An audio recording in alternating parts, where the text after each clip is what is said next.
नमस्कार दोस्तों, आज के इस वीडियो में हम लोग मैथ के कुछ इंपॉर्टेंट प्रश्न पढ़ेंगे जो आने वाले सभी परीक्षा के लिए काफ़ी इंपॉर्टेंट है। इसलिए आप लोग वीडियो के अंत तक जरूर बने रहिएगा। मेरे दोस्त, हम आपको बता दूं, ये पार्ट नंबर 3 है दोस्तों। जिसने पार्ट नंबर 2 तक नहीं देखे हैं, इस वीडियो के डिस्क्रिप्शन में जाकर वहाँ से मैथ का प्लेलिस्ट बना हुआ है, जाकर सारा वीडियो सीक्वेंस वाइज देख सकते हैं। ठीक है दोस्त, तो चलिए शुरू करते हैं सवाल नंबर 1 से।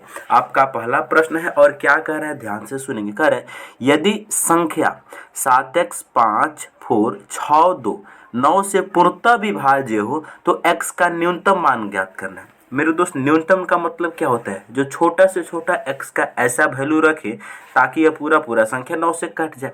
तो इस क्वेश्चन देख रहे हैं आपके सामने, एनटीपीसी 2021 में इन सवाल को पूछा गया था। ठीक है, आपको कुछ भी नहीं करना है दोस्त। यहाँ पर जो भी डाटा दिया गया है ना, वो x के स्थान पर ऐसा कौन सा नंबर रख दे और 9 से हम चेक कर लें ताकि पूरा पूरा विभाजित हो जाए। तो मेरे दोस्त, इस क्वेश्चन को करने से पहले आपको 9 के विभाज्यता का नियम मालूम होना चाहिए।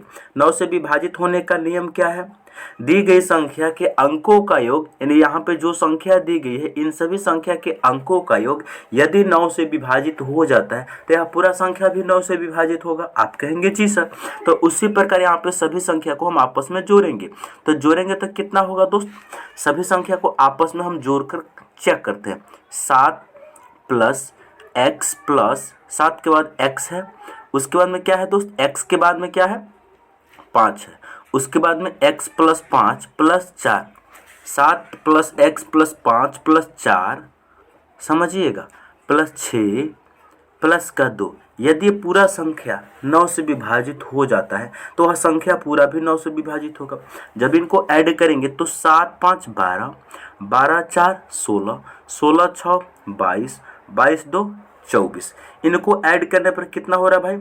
24 हो रहा है। इन सभी संख्या को जोड़ रहे हैं तो न्यूमेरिकल वैल्यू है, यानी कि जो संख्या है वो कितना हो रहा है? 24 हो रहा है और प्लस x। तो ये बताइए दोस्त, x के स्थान पर ऐसा कौन सा नंबर रखें जिससे 24 में जोड़ने पर पूरा पूरा कट जाए। तो मेरे दोस्त, आपको हम बताते हैं, अगर x के स्थान पर सबसे न्यूनतम लेना है तो सबसे छोटा नंबर होता है 0। अगर हम x के स्थान पे 0 रखेंगे तो 24 प्लस 0 24 ही होगा, जो कि 9 से नहीं कटता है। अगर x के स्थान पे हम 1 रखते हैं, 24 1 25, 9 से नहीं कटता है। अगर इसके स्थान पे हम 2 रखते हैं तो 24 2 26, 9 से नहीं कटता है। अगर हम x के स्थान पे 3 रखते हैं तो 24 3 कितना हो जाएगा? 27, जो 9 से कटता है। इसका मतलब है दोस्त, x के स्थान पे 3 को रखने पर पूरा पूरा यह संख्या कट जाएगा। ठीक है, तो x के स्थान पे 3 होगा। हमसे x का ही वैल्यू पूछा है तो ऑप्शन डी इस क्वेश्चन का सही आंसर होगा। ये बताइए, बात आपको समझ में आ गया है? मेरे दोस्त, अगर आप लोगों को सवाल अच्छे से समझ में आता है ना, तो अपने दोस्तों के पास शेयर जरूर करेंगे। चलिए दोस्त, नेक्स्ट सवाल की ओर अब हम लोग चलेंगे। अगला सवाल नंबर है 2, ध्यान से देखेंगे। कह रहा है यदि एक बेलन का आयतन 256 पाई सेंटीमीटर क्यूब है और उसके आधार की त्रिज्या 8 सेंटीमीटर है तो बेलन की ऊंचाई ज्ञात कीजिए। ग्रुप डी 2022 का सवाल है। सबसे पहले आपको बेलन का वॉल्यूम मालूम होना चाहिए, वॉल्यूम ऑफ सिलेंडर, यानी बेलन का आयतन होता है दोस्त पाई आर स्क्वायर एच, यही होता है, आप सभी को जानते हैं। पूरा दुनिया जानती है कि बेलन का आयतन पाई आर स्क्वायर एच होता है। और हमको आयतन दिया है कितना? 256 पाई सेंटीमीटर क्यूब्स दिया है और आधार की त्रिज्या कितना दिया है? 8 सेंटीमीटर दिया है। मेरे दोस्त, यहाँ पर वॉल्यूम कितना दिया है भाई? यानी कि पाई, ध्यान देंगे, पाई आर स्क्वायर एच, इनका वैल्यू कितना दिया है? इनका वैल्यू दिया है 256 पाई सेंटीमीटर क्यूब। बात को समझ पा रहे हैं कि नहीं दोस्त? उम्मीद है कि समझ पा रहे होंगे। मेरे दोस्त, यहाँ आप सबसे पहले ध्यान से देखेंगे, यहाँ पर दिया गया है पाई आर स्क्वायर एच, इनका वैल्यू दिया गया है क्वेश्चन में दोस्त। ध्यान से देखें कितना? 256 पाई दिया है। यहाँ से दोस्त अब हम क्वेश्चन को सॉल्व करेंगे। तो सबसे पहले आप ध्यान से देखेंगे दोस्त, पाई को ज्यों का त्यों रहने देते हैं क्योंकि पाई के टर्म में ही दिया है, इसलिए आर। रेडियस का मतलब 8 सेंटीमीटर क्वेश्चन में दिया है। रेडियस 2 बार है तो स्क्वायर है तो हम 2 बार मल्टीप्लाई करेंगे। आप कहेंगे जी सर, हमें एच निकालना है, एच का वैल्यू निकालना है। ठीक है, हमें एच का ही तो वैल्यू निकालना है। 256 पाई दिया है क्वेश्चन में। अब देखो दोस्त, इनको काटेंगे हम, सबको ध्यान से देखेंगे दोस्त, बोर्ड पे कैलकुलेशन सीखने का प्रयास करेंगे कैसे काटा जाता है। देखो पाई से पाई कैंसिल हो जाएगा। अच्छा, एक 8 से ये 256 कटेगा, 8 तिरकी 24, एक चला जाएगा 2, 8 दूनी 16, 32 बार में। अब फिर से इस 8 से ये 32 कटेगा 4 बार में, तो यहाँ से h का वैल्यू कितना आ गया भाई, 4 सेंटीमीटर आ गया। h का वैल्यू कितना आ गया, 4 सेंटीमीटर आ गया। और 4 सेंटीमीटर कहाँ दिया है दोस्त, 4 सेंटीमीटर ऑप्शन बी में दिया है। इस क्वेश्चन का सही आंसर ऑप्शन बी होगा। हम उम्मीद करते हैं कि आप इन सवाल को समझ गए होंगे। ठीक है, आगे बढ़ा जाए दोस्त। किसी भाई को कोई दिक्कत परेशानी, आप कहेंगे नहीं कोई परेशानी नहीं। चलिए दोस्त, अगला सवाल नंबर है 3, कह रहा है 8.46 के ऊपर 12 का भिन्नात्मक रूप ज्ञात कीजिए। ग्रुप डी 2022 का ही सवाल है दोस्त। सिंप्लीफिकेशन का क्वेश्चन है, इसको सॉल्व कैसे किया जाता है ध्यान से देखेंगे। हम यहाँ पर क्या करेंगे, 8 पूरा पूरा है, इसको ऐसे लिख सकता हूँ दोस्त, यहाँ पर लिखते हैं 8 पूरा पूरा है तो 8 प्लस 0.46 लिख सकते हैं, और इनके ऊपर बार है तो बार लगा देंगे। अब देखो 8 प्लस बार हटाने का नियम है कि यहाँ पर जो भी डाटा दिया गया उसको लिख लो। अच्छा, 46 के ऊपर बार है, 2 अंक के ऊपर बार है तो 2 को नीचे में 9 लिख दो, तो 46 सही 46/99 इसको तुम लिख सकते हो। अब देखो इनको सिंप्लीफाई करो, तो सिंप्लीफाई करो, यहाँ पर जो भी डाटा दिया इनका फ्रैक्शन के जोड़ है, इनको सिंप्लीफाई करो। 99 को गुना कर दो 8 से, और 8 में 46 को जोड़ दो, कितना होगा 99 को। अगर 99 कैलकुलेशन सीखिएगा दोस्त, यहाँ पर जो कैलकुलेशन हम सिखा रहे हैं वो सीखिएगा। अगर 99 के स्थान पे 100 होता, 99 के स्थान पे 100 होता तो 8 से गुना करने पर 800 होता कि नहीं दोस्त। 99 के स्थान पे अगर 100 होता तो 8 में गुना कर देते तो 800 होता, लेकिन यहाँ पर 1 कम है तो 8 बार 1 कम हो जाएगा, यानी कि 8 बार 1 कम हो जाएगा, यानी 8 कम हो जाएगा, कितना 792 होगा कि नहीं। आप कहेंगे जी सर, यानी 99 को जब आप 8 में गुना करेंगे तो 792 होगा। कैलकुलेशन सीखिएगा, ध्यान से देखेंगे, 700 कितना होगा दोस्त 92 होगा, और प्लस 46 कर देंगे, आप बाटा में 99 रहने देंगे। अब देखो दोस्त ध्यान से, इन्हें बाटा में तो 99 रहबे करेगा, इसको जोड़ेंगे तो 6 और 2 कितना हो जाएगा 8 हो जाएगा, 4 और 9 13 के 3 हासिल 1, 7 और 1 8, 838/99 ऑप्शन डी इसका सही आंसर होगा। ये बताइए दोस्त, बात आपको समझ में आया, अच्छे तरह से आपको समझ में आ गया होगा दोस्त। हम उम्मीद कर रहे हैं इस क्वेश्चन में किसी भी भाई को कोई डाउट नहीं होगा। चलिए अगला सवाल, अगला सवाल मोस्ट इंपोर्टेंट है दोस्त। आपको यहाँ पर एलसीएम निकालना हम सिखाएंगे दोस्त। आपके सामने ग्रुप डी 2022 का सवाल है मेरे दोस्त। यहाँ बोला है 24, 42 और 56 का लघुत्तम समापवर्तक बताना है। आप सबसे पहले क्या करेंगे, 24 का प्राइम फैक्टर करेंगे, 42 का प्राइम फैक्टर करेंगे, 56 का प्राइम फैक्टर करेंगे, या फिर आपको जो तरीका आता है वो तरीका लगाएंगे। लेकिन यहाँ पे प्राइम फैक्टराइजेशन आसान होगा, जैसे 24 है छोटा नंबर है इसीलिए। अच्छा 24 है, यहाँ पर क्या है दोस्त, 24 के बाद में यहाँ पर क्या है 42 है। अच्छा यहाँ पर कितना है 56 है। इनको जब हम प्राइम फैक्टराइजेशन में तोड़ेंगे, देखो इस 24 को हम लिख सकते हैं दोस्त 8 गुना 3 लिख सकते हैं, लिख सकते हैं कि नहीं।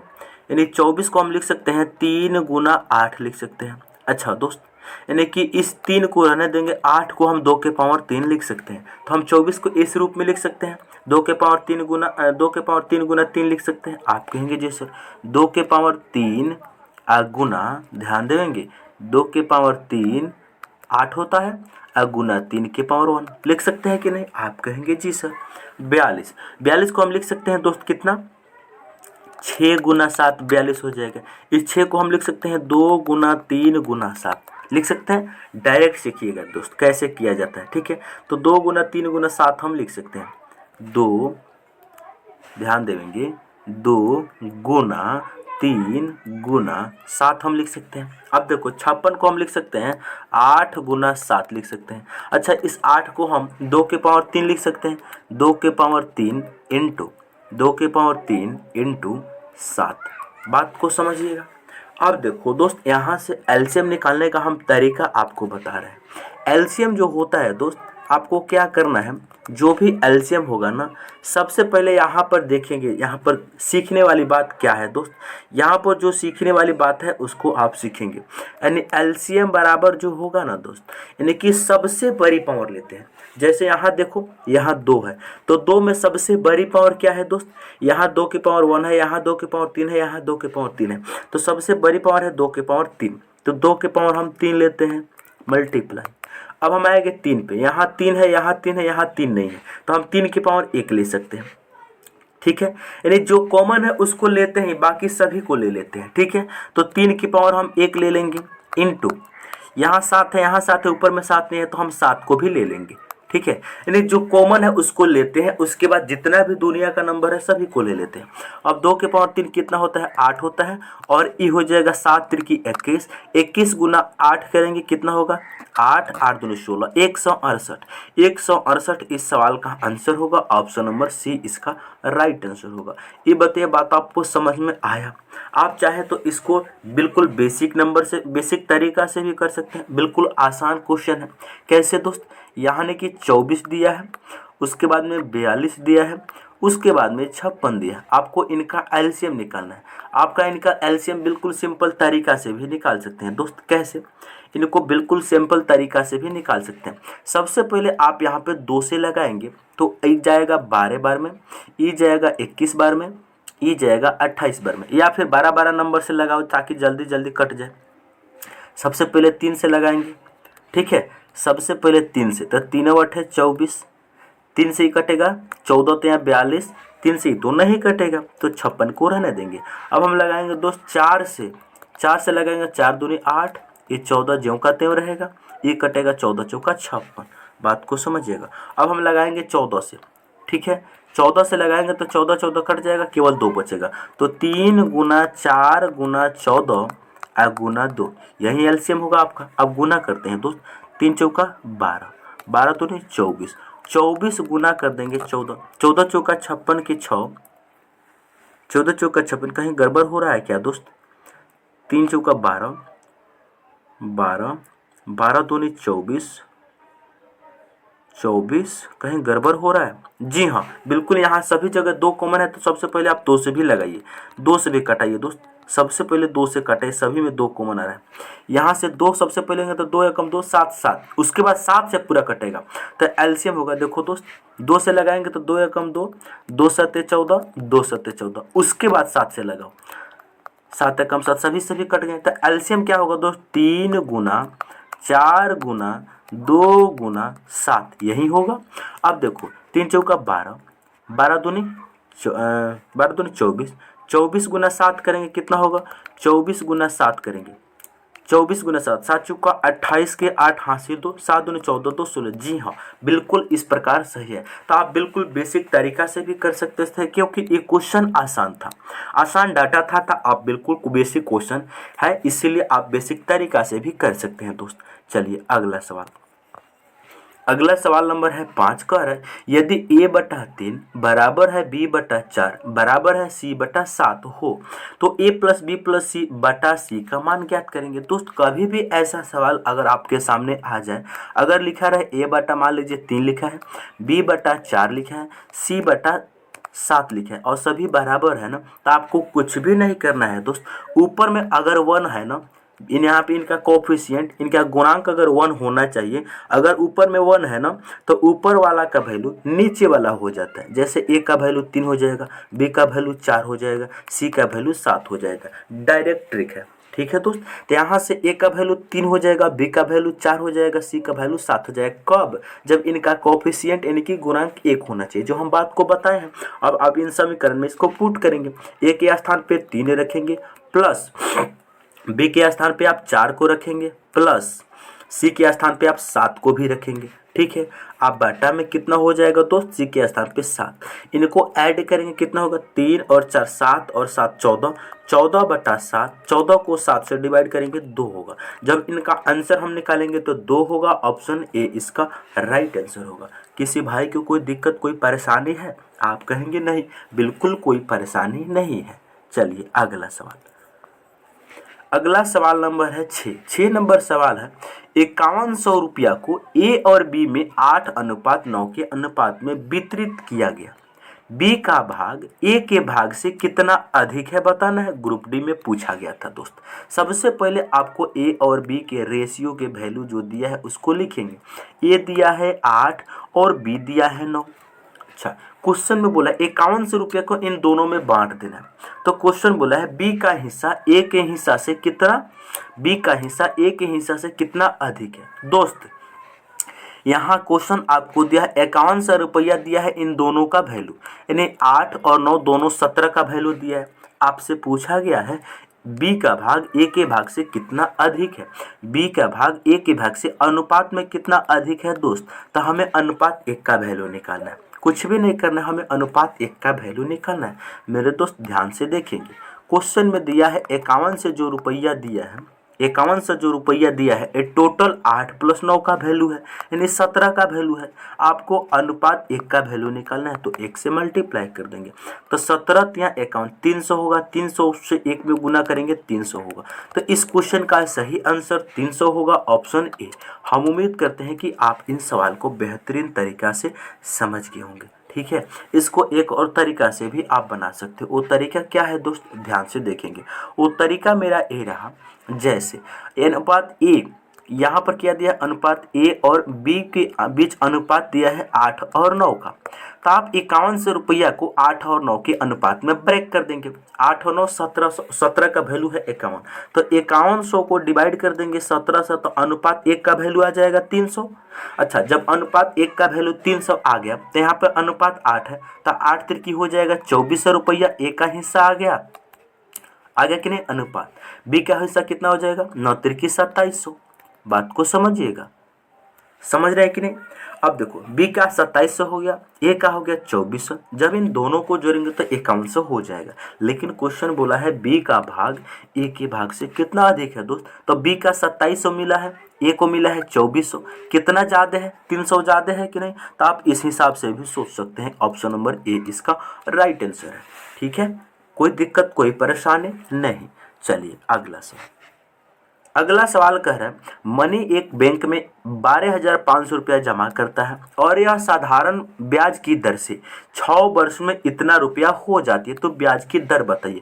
ग्रुप डी 2018 का सवाल है मेरे दोस्त। इस क्वेश्चन को हम बिल्कुल शॉर्ट ट्रिक भी बताएंगे और इसको हम मेरे दोस्त बिल्कुल बेसिक तरीका से भी बताएंगे। देखो दोस्त, हम आपको बता दे रहे हैं यहाँ पर जो 12,500 रुपया जमा किया गया है वो मूलधन है आपका।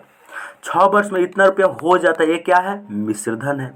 अगर इसमें से हम इसको घटा देंगे, 15,500 में से 12,500 रुपया को घटा देंगे तो हमें ब्याज मालूम चल जाएगा कि 6 साल में कितना ब्याज मिला है। आप कहेंगे जी सर, मालूम चल जाएगा ना। लेकिन मेरे दोस्त आपको प्रतिशत में निकाल लीजिए कि कितना प्रतिशत ब्याज मिला है।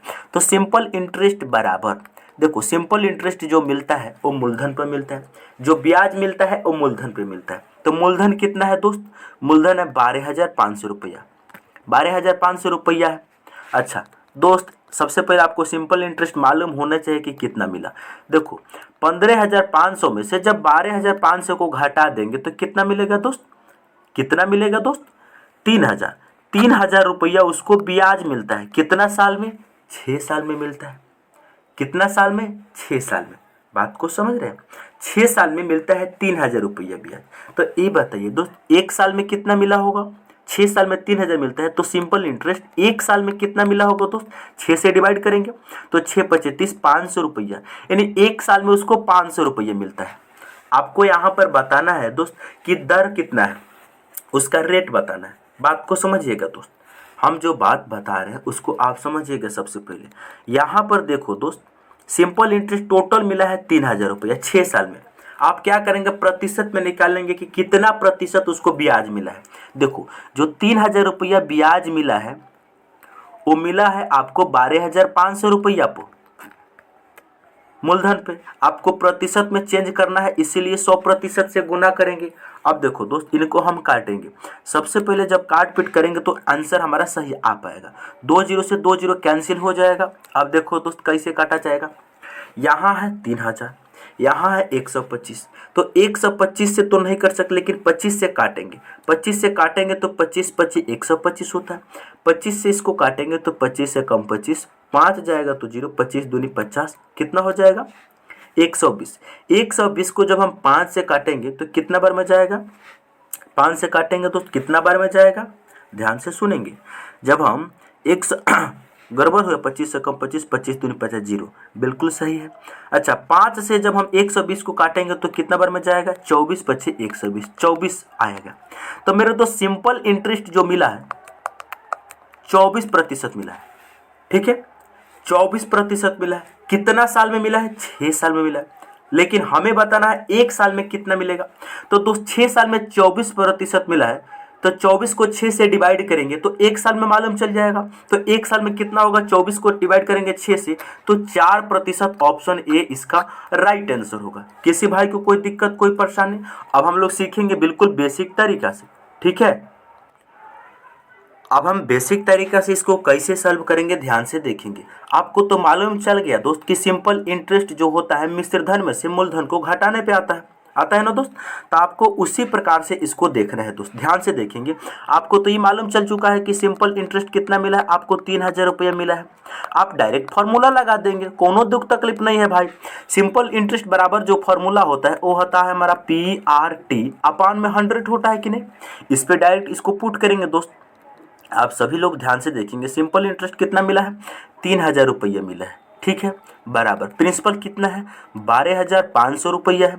रेट आपको निकालना है, टाइम दिया है 6 साल, अपान 100 होता है। आप डायरेक्ट यहाँ से भी सॉल्व कर सकते हैं। अब देखो दोस्त, काटने का तरीका सीखिएगा और जो कैलकुलेशन है मेरा वो सीखिएगा, कैलकुलेशन कैसे किया जाता है। ध्यान से देखेंगे, 1 0 1 0 2 0, 2 0 से 2 0 खत्म हो सकता है। अब देखो, ये 6 से ये 3000 को काटेंगे, 6 25 30, तो 500 बार में जाएगा। आप कहेंगे जी सर। अब देखो, 125 से 500 को काटेंगे तो बिल्कुल 4 बार में जाएगा। तो यहाँ से 4% आ गया क्या दोस्त, रेट कितना आ गया, 4%। तो हमारा आंसर ऑप्शन ए हो गया। तो बिल्कुल बेसिक तरीका है, आपको जो अच्छा लगे उससे कर सकते हैं, लेकिन भूलिएगा मत दोस्त, मैं आपसे यही नम्र निवेदन मेरा है। चलेंगे अगला सवाल की ओर अब हम लोग बढ़ेंगे। सवाल नंबर 8 क्वेश्चन कर रहे हैं 3/11 का कितना प्रतिशत 1/21 के बराबर है। यहाँ देखेंगे NTPC 2021 में इन सवाल को पूछा गया। मान लेते हैं दोस्त कि 3/11 का x प्रतिशत 1/21 के बराबर है। हमने मान लिया कि 3/11 का x प्रतिशत, तो x/100 होगा। ये बराबर है दोस्त 1/121 के। अब देखो दोस्त, यहाँ पर तो सभी का सभी वैल्यू इन दोनों गुना में है, तो जब गुना में है तो इस 11 से इसको हम काट सकते हैं 11 बार में। आप कहेंगे जी सर। अब इनको जब हम कैंची गुना करेंगे तो ऊपर में कितना हो जाएगा, 3x होगा, और 3x को 11 में गुना करेंगे कितना हो जाएगा, 11 3 33x बराबर में कितना हो जाएगा, 100 हो जाएगा। यहाँ से x का वैल्यू निकालने के लिए क्या करना होगा दोस्त, इन 100 को आपको डिवाइड करना होगा बिल्कुल 33 से। तो 100 को जब 33 से डिवाइड करेंगे तो 3 सही 1/3% आएगा, जो ऑप्शन डी में दिया गया। तो इस सवाल का राइट आंसर ऑप्शन डी होगा। हम उम्मीद करते हैं कि आप इन सवाल को बेहतरीन तरीका से समझ गए होंगे। किसी भाई को कोई दुख तकलीफ? चलेंगे अगला सवाल नंबर है 9 नंबर प्रश्न कह रहा है एक कक्षा में 60 छात्र हैं, उसमें लड़कियों और लड़कों की संख्या का अनुपात 5:7 है। यदि 5 लड़के कक्षा से निकल जाते हैं तो लड़कों और लड़कियों की संख्या का अनुपात आपको बताना है। NTPC में सवाल को पूछा गया। दोस्त आपको कुछ भी नहीं करना, क्वेश्चन में क्या दिया है, लड़कियां और लड़कों। आपको बिल्कुल ही बात ध्यान देना है। लड़कियों को G से लिखते हैं गर्ल, और लड़कों को हम B से लिखते हैं बॉय, ठीक है। कितना दिया, इनके बीच अनुपात दिया है 5:7, ठीक है। जबकि टोटल लड़का लड़की मिला के है कितने, टोटल छात्र 60 हुए, यानी कि 5 और 7 अनुपात में है कितना, 12 का वैल्यू है कितना, 60। तो अनुपात 1 का वैल्यू कितना होगा, 5 होगा। 60 को 12 से डिवाइड करेंगे। आप कहेंगे जी सर, जब आप इनको डिवाइड करेंगे, ध्यान से समझिएगा, यहाँ जब इन 60 को डिवाइड करेंगे 12 से तो अनुपात 1 का वैल्यू आ जाएगा 5, आ जाएगा कि नहीं। अब देखो 5 1 का वैल्यू आ गया 5, तो यहाँ 5 है अनुपात में, तो इसका वैल्यू आ जाएगा 25 अनुपात इनका वैल्यू आ जाएगा 35। यानी उस कक्षा में जो बॉयज है यानी लड़का है वो कितना है 35 और जो लड़कियां है वो कितना है दोस्त 25 है। लेकिन क्वेश्चन में आगे ये भी बोला है 5 लड़के कक्षा से निकल जाते हैं, 5 लड़के कक्षा से निकल जाते हैं। पहले थे 35, 5 निकल गए तो कितना बचे दोस्त 30 बचे। अच्छा ये 25 का 25 ही रहेंगे, लड़कियां 25 का 25 ही रहेंगी। लेकिन आपसे क्वेश्चन बोला है कि लड़कों और लड़कियों के बीच अनुपात बताना है। इन दोनों को सब अनुपात में जब आप चेंज करेंगे तो कितना होगा 5 अनुपात, नहीं यहाँ चेंज मत करो, यहाँ चेंज करो। आपसे क्वेश्चन बोला है लड़कों और लड़कियों के बीच अनुपात। लड़कों पहले बॉयज का रेशियो पूछा है, बाद में लड़कियों के रेशियो पूछा है, ठीक है।